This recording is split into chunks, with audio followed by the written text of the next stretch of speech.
Alright, map clearers and side quest sickos. This one is going to start the biggest comment section war we've ever had on this channel. Today I am ranking the 6 best open world games ever made. And yes, Elden Ring is on this list, but it is not at number 1. I know. Take a breath. We are looking at world design, quest writing, exploration rewards, mechanical depth, replayability, and the question of whether the game still holds up if you go back to it years after the hype has died down. No GTA 5. No Breath of the Wild because it's not on PC. No Horizon. No Assassin's Creed games, because if I started including them this list would just become a fight about which Ubisoft map has the most question marks. This goes from a divisive Hogwarts trip to the medieval slow burn that I genuinely think is still untouchable. Let's go. Number 6, Hogwarts Legacy. Look, the controversy around this game is real, and I'm not going to pretend it isn't. You should make your own call about that. As an open-world game, though, Hogwarts Legacy genuinely nails one thing that almost no game has ever nailed, which is being inside a place that you have been imagining since you were 10. The castle is a true labyrinth. Every staircase moves. Every painting talks. The Room of Requirement opens up as a build-a-base mode about 20 hours in. The Hogsmeade map is gorgeous. The broomstick traversal feels like flying through a postcard. The combat is a fast-paced spell-juggling system where you chain Stupefy into Incendio into a finishing curse, and it scratches an itch nothing else does.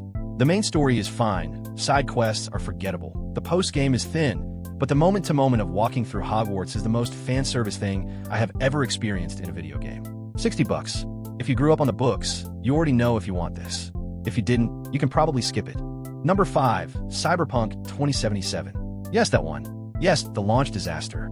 Yes, the bugs, the broken cops, the missing systems, the months of bad press. We're past it.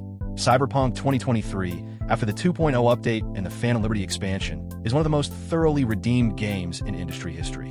Night City is the densest urban open world ever built. Every neon sign, every advertisement, every conversation in a back alley is hand-placed. The driving is finally good.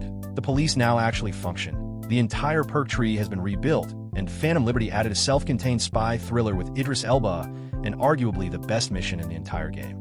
V's life path choices matter way more on a second playthrough than they did on a first. The endings hit.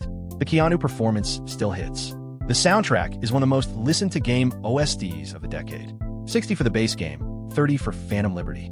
If you bounced off it in 2020, come back. It's a different game now. The redemption arc is real. Number 4, The Elder Scrolls V, Skyrim. Look, you knew it was going to be here. 2011. Bethesda. The game's so foundational that it has been ported to every device with a screen, including a smart fridge, and is somehow still selling. Skyrim's quest writing is rough by modern standards. The combat is mid. The leveling system is exploitable in ways the developers never intended, and the bugs are legendary. None of that matters. The world is the win. You crest a hill, you see a town in the distance, you decide to walk to it. And along the way you find a cave, a dragon, a bandit camp, a Daedric shrine, a side quest about cheese, and 3 hours later you have completely forgotten where you were going. Modding is the cherry on top. The community has been releasing total overhaul mods for 15 years, and Skyrim now is somehow a better game than it was at launch.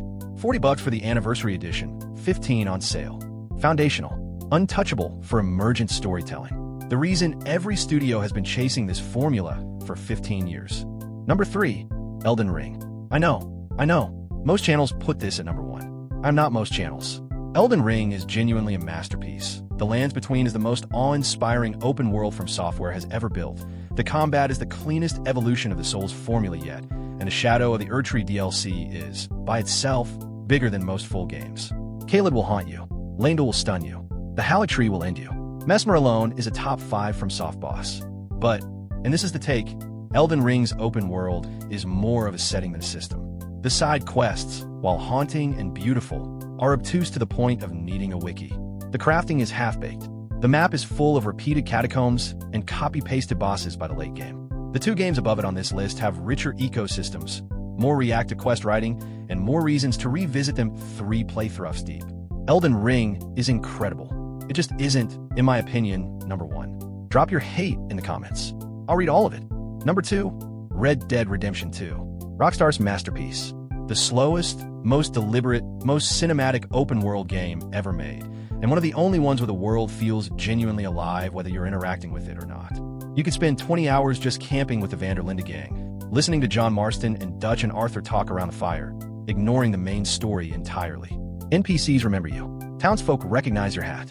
A bartender you tipped, well, 3 chapters ago will give you free drinks. The wildlife has its own ecosystem. Hunting a bear and skinning it is its own 20-minute ritual. The animation budget is comically detailed. Every gun draw, every door open, every horse turn is hand animated. Arthur Morgan's character arc is one of the great pieces of writing in any medium. The ending wrecks you. The epilogue wrecks you again. $60, often $30 on sale. The most ambitious world ever rendered.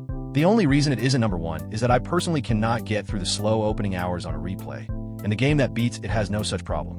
Number 1. The Witcher 3 Wild Hunt. CD Projekt Red, 2015, the gold standard for what a fantasy open-world game should be. I have replayed The Witcher 3 4 times. I will replay it again. The reason it is at number 1 is the quest writing. Every side quest in The Witcher 3 is a short story. The Bloody Baron quest line is, full stop, one of the greatest pieces of writing in any video game ever made, and it is technically a side quest. Witcher 3 asks you moral questions that have no right answer, lets you decide, and then makes you live with the consequences 40 hours later when a character you barely remember dies because of a choice you barely remembered making. Geralt is one of the most complete protagonists in gaming. Yennefer and Triss are written like adults. The Witcher contracts function as little detective puzzles. And then there's Hearts of Stone and Blood and Wine, 2 expansions that are each better than most full games. $40 for the complete edition. Hundreds of hours of content. The genre's high watermark for everything that isn't combat. Number 1. Locked in. Alright, that is the 6. I know somebody is furious Elden Ring isn't at number 1. I know somebody thinks Red Dead should be 1. I know somebody is mad Cyberpunk made the list at all. Tell me in the comments. What's your number 1? What did I leave off? Did GTA 5 deserve a spot? Did Breath of the Wild get robbed by being on Nintendo? Did I disrespect Skyrim by putting it at 4? I want all of it. New countdown next week, different genre, same energy. Like the video if it helped, subscribe for more, drink some water, leave a horse a carrot, and I will see you in the very next one.